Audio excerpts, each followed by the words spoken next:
Good morning, ninth class. Now we will talk about cell division. ये इस chapter का last topic है जो आज हम डिस्कस करेंगे. Okay, so what is cell division? देखो, cell division is the process by which a parent cell divides into two or more daughter cell. एक कोई प्रोसेस है जिसकी हेल्प से ये एक पेरेंट सेल है, ये पेरेंट सेल डिवाइड होगी to or more daughter cell में. डॉटर सेल का मतलब क्या होगा? इस पुरानी वाली सेल से जो नई सेल्स बनती है उनको हम क्या बोल देंगे? Daughter cells. और ये जो पुरानी पहले से जो सेल प्रेजेंट है उसको क्या बोलते हैं हम? पेरेंट सेल, और we can say mother cell. Okay, so यहाँ पे ये पेरेंट सेल डिवाइड कर रही है और डिवाइड करने के बाद to or more daughter cells की फॉर्मेशन करती है. इस फिनोमेना को ही हम क्या बोलेंगे? सेल डिवीज़न बोलेंगे. ओके, सेल डिवीज़न है जो वो टू मेन टाइप्स का रहेगा. One is mitosis and second is meiosis. ठीक है, कोई भी सेल है जो वो माइटोसिस और मियोसिस की हेल्प से डिवाइड कर सकती है और अपना नंबर इंक्रीज कर सकती है. ठीक है, सबसे पहले हम बात करेंगे माइटोसिस की. In this process each cell called mother cell, जो ये पेरेंट सेल थी अभी हम इसको मदर सेल भी बोल सकते हैं, ये डिवाइड करेगी to form two identical daughter cells. Identical का मतलब होगा बिल्कुल सिमिलर.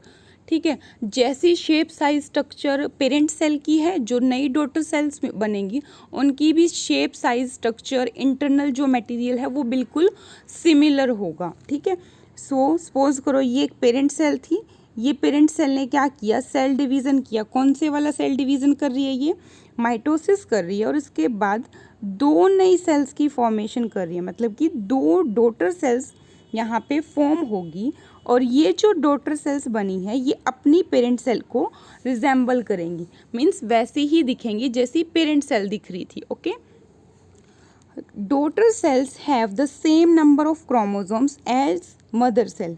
क्रोमोसोम्स का नंबर है जो जब भी कोई सेल माइटोसिस कर रही है वो क्या रहेगा? सेम रहेगा.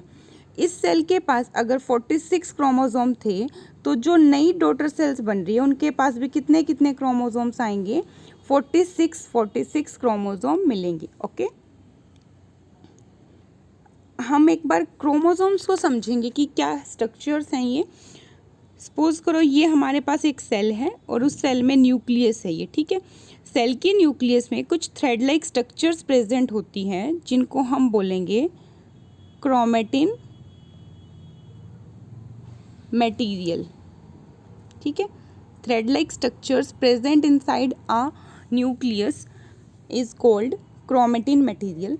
क्रोमेटिन मटेरियल है जो ये दो सब्सटेंसेस से मिलके बनता है. एक होगा डीएनए और दूसरे होते हैं प्रोटीन्स. ठीक है जी, सो जब भी कोई सेल डिवाइड करने जा रही है, ठीक है, ड्यूरिंग सेल डिवीज़न जो क्रोमेटिन मटेरियल है जो कि थ्रेड लाइक स्ट्रक्चर है ये कंडेंस हो जाएगा, मीन्स इकट्ठा हो जाएगा और रोड शेप स्ट्रक्चर में कन्वर्ट हो जाएगा. सो ये जो रोड शेप स्ट्रक्चर बनी है, इन रोड शेप स्ट्रक्चर्स को ही हम बोलते हैं क्रोमोसोम्स. ठीक है, अब क्रोमोसोम्स किस किस से मिलेंगे? बनेंगे डीएनए से और प्रोटीन से. ठीक है, तो यहाँ पे इनके पास क्या रहेगा? ये डीएनए प्रेजेंट होता है इनसाइड अ क्रोमोसोम. हम ह्यूमन बींग्स की बात करें तो ह्यूमन बींग्स की एक जो सेल है उसमें 23 पेयर क्रोमोसोम्स हैं. 23 पेयर क्रोमोसोम्स का मतलब क्या है? Total 46 chromosomes are present in each human cell. Okay, so here you can see in this diagram, ये पेरेंट सेल है हमारे पास. ठीक है, पेरेंट सेल ने क्या किया? डिवीज़न किया और दो नई सेल्स की फॉर्मेशन कर दी जिनको हम बोल रहे हैं डॉटर सेल्स. ठीक है, पेरेंट सेल है जो उसके पास कितने क्रोमोसोम्स दिखाई दे रहे हैं? 1 2 3 4, total 4 chromosomes are present in parent cell. जो ये दो नई डॉटर सेल्स बनी है इनके पास भी क्या है? 4 क्रोमोसोम्स प्रेजेंट हैं. तो जो माइटोसिस टाइप का सेल डिवीज़न है उसमें क्या होता है? क्रोमोसोम का नंबर सेम रहेगा, जो पेरेंट सेल थी जितना नंबर क्रोमोसोम का उसके पास है, डॉटर सेल के पास भी same number of chromosome will be appear. Okay, second जो टाइप होगा सेल डिवीजन का वो है मियोसिस। ठीक है, in meiosis a mother cell divides to produce 4 new cells. Mitosis में क्या हुआ था, एक सेल डिवाइड कर रही थी और 2 नई सेल की फॉर्मेशन करती थी। But if we talk about meiosis then one parent cell divide to form total 4 daughter cells. कितनी डॉटर सेल्स बन जाती हैं, 4 डॉटर सेल्स बन जाएगी। ऐसा क्यों है, क्योंकि मियोसिस 2 स्टेप में पॉसिबल हो पा रहा है। ओके, सो यहाँ पे 4 सेल्स की फॉर्मेशन होगी। This division occur for the formation of gametes. ये जो डिवीज़न है मियोसिस, ये किसके लिए होगा, जो गैमीट्स होते हैं ना हमारी बॉडी में, उनकी फॉर्मेशन के लिए होता है। ठीक है, गैमीट्स की बात करें तो ये क्या है, गैमीट्स एक टाइप की सेल्स ही होती हैं। ठीक है, क्या है ये, सेल्स हैं। कौन सी सेल है ये, रिप्रोडक्टिव सेल्स हैं। रिप्रोडक्टिव सेल्स हैं जो किस में हेल्प करती हैं, रिप्रोडक्शन में हेल्प करती हैं। और रिप्रोडक्शन क्या प्रोसेस होती है, ये एक प्रोसेस है जिसमें कोई एक पेरेंट नए ऑर्गेनिज्म की फॉर्मेशन कर देगा। ठीक है, एक पेरेंट है उससे क्या बन जाएगा, न्यू ऑर्गेनिज्म की फॉर्मेशन होगी।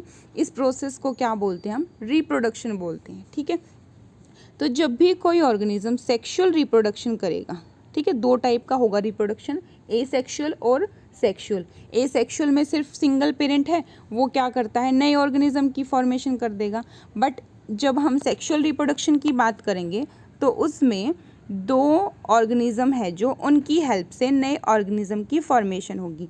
एक पेरेंट होगा मेल और एक पेरेंट होता है फीमेल। जैसे हम ह्यूमन बींग्स की बात करें, ठीक है, सो मेल और फीमेल है जो ये गैमीट्स की फॉर्मेशन करेंगे। गैमीट्स कौन सी सेल होती है, रिप्रोडक्टिव सेल, जो रिप्रोडक्शन की प्रोसेस करवाएंगे।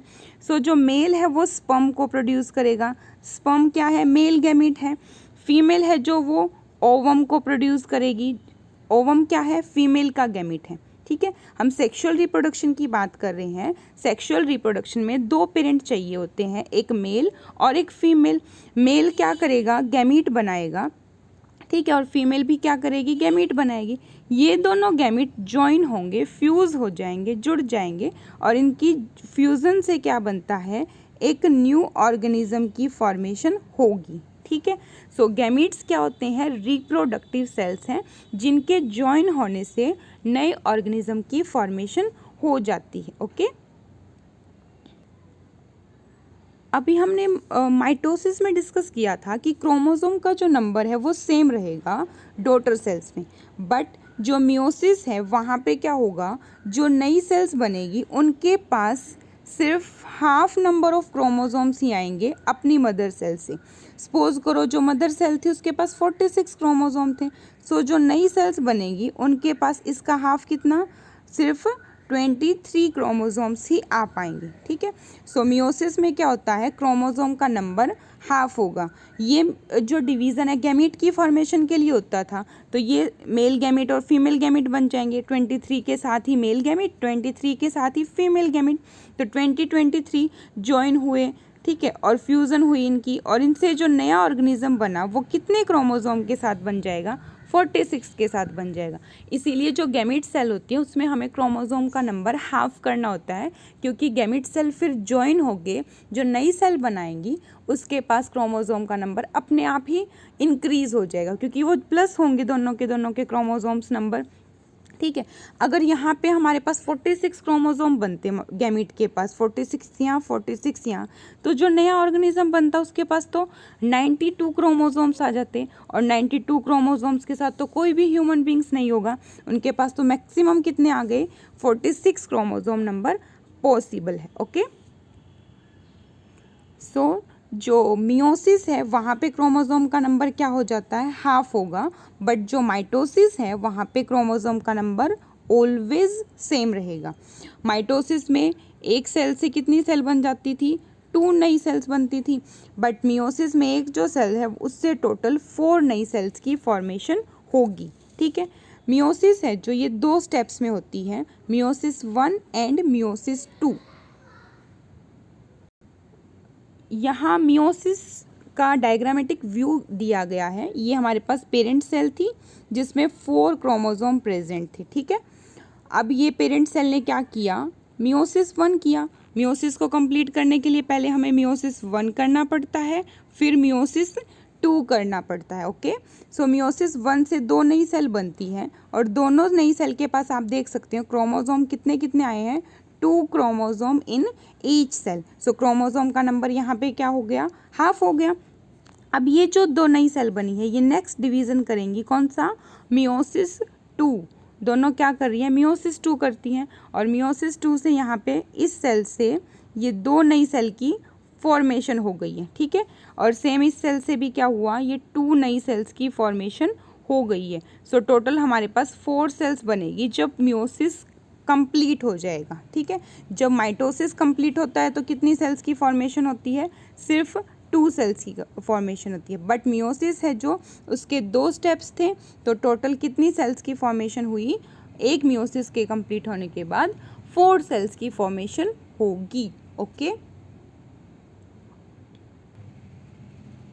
अब जो मियोसिस है और माइटोसिस है उनका यूज़ क्या है। माइटोसिस है जो वो नॉर्मल बॉडी सेल के डिवीज़न के लिए हम यूज़ करेंगे, ठीक है। नॉर्मल बॉडी सेल्स हैं उनमें कौन सा डिवीज़न होगा, माइटोसिस होगा। बट जब भी हमें गैमीट्स की फॉर्मेशन करनी है तो उस टाइम पे कौन सा डिवीज़न होता है, मियोसिस होगा। ये पॉइंट इंपॉर्टेंट है। माइटोसिस किसके लिए होगा, नॉर्मल बॉडी सेल्स को डिवाइड करना है, डिवाइड कर करके अपना नंबर इंक्रीज करना होता है उनको, ठीक है। सपोज करो सेल को ग्रोथ करनी है, ठीक है, टिश्यूज़ की फॉर्मेशन करनी है, तो ये सेल्स क्या करती है, कॉन्टिन्यूसली माइटोसिस करती जाएंगी और इस तरह से इनका नंबर क्या होगा, यहाँ पे इंक्रीज होता जाएगा। बट जब भी रिप्रोडक्शन के लिए जो गैमीट्स की फॉर्मेशन होती है उस टाइम पे हमेशा मियोसिस ही पॉसिबल है। ओके।